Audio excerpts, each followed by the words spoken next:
to be effective in supporting change and transformation within our organization, we really need to become a valued, acceptable business partner, where people come to us not just for a service, but to act as a guide to the business who can help work out what that service needs to be. So one of the key questions I'd ask you to consider yourselves is really, do you see yourself as an essential, valuable business partner or not? So what does an essential, valuable L&D business partner look like? There are various definitions there, but ultimately they often come down to being about somebody who wants to create value for all customers and employees. For me, the first step in that journey is to develop closer relationships with the leadership of the organization that you're trying to support. And then, where applicable, you'll have a relationship that enables you to challenge ideas and ask questions. Questions like, well, what will happen if we do this? How will it affect our people and our customers? And also, we really need to be collaborative. We need to work with areas like marketing, communications, and finance. And finally, let's not forget that we have to be the face of the L&D function. So we have to understand its value. Now, if you stop and think about it, L&D is really about relationships and about connections. It's about connecting people to new ideas and knowledge. It's about connecting capabilities to new situations and environments. It's about connecting processes to opportunities and business growth. And it's about connecting people, ideas, and bringing them together. So whether historically you've been good at building a network or not, you need to transition to becoming a business partner, and that's about influencing the influencers.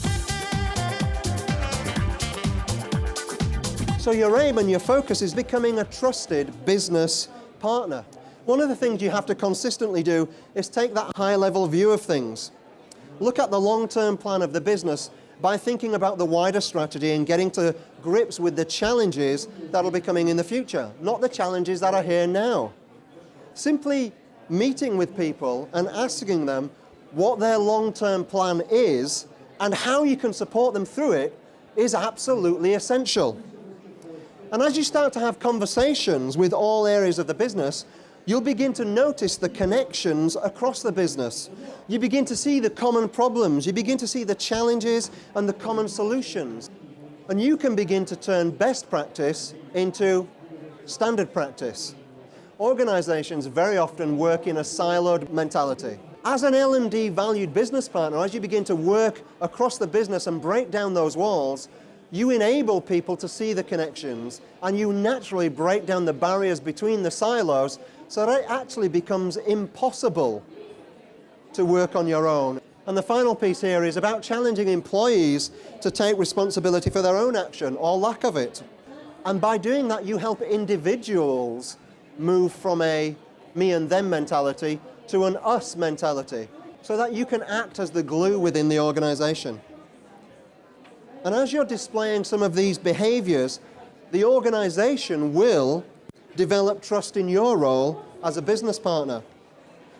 Obviously, you'll still be expected to design and develop various solutions to business problems. Please don't instinctively reach for training solutions. Try and use other learning approaches, whether that be workshops to create more involvement and ownership, whether that be coaching to create personal change which leads to organizational change, whether that be action learning sets where you share best practice, develop a cohesive approach to solutions and share your ideas in that sense. Look at other ways of growing a solution within the organization. I think a key aspect here is about being a trusted source of guidance to the business, is helping to ensure that budget planning discussions involve L&D early. It's almost impossible to be able to do all of this change and transformation on your own, so make sure you're building really credible, trusted relationships with your outsourcing partners. How do you know if you're doing a good job? And the number one principle here, I think, is defining early on what you expect to see as a result, and also what you're expecting not to see. Hopefully you'll be getting less problems and issues. After all, the point of change is to reduce problems. Look to see people progressing internally within the organization. If you've got a talent management function, partner with them and gather key information. Engagement and behavioral change. It can be hard to assess, but it's really important that you look at it. And also going around and simply, in your conversations with your key stakeholders and leaders, asking them, do you notice change? Do you see things being done differently? Can you see a different level of excitement, energy, commitment, discipline within the organization? A few key points in terms of how you get specific lessons from programs.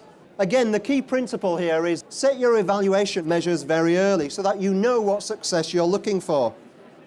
You can gather lots of information through e-surveys, face-to-face interviews, etc. 360-degree feedback will give you feedback about behavioral change individually and at an organizational level.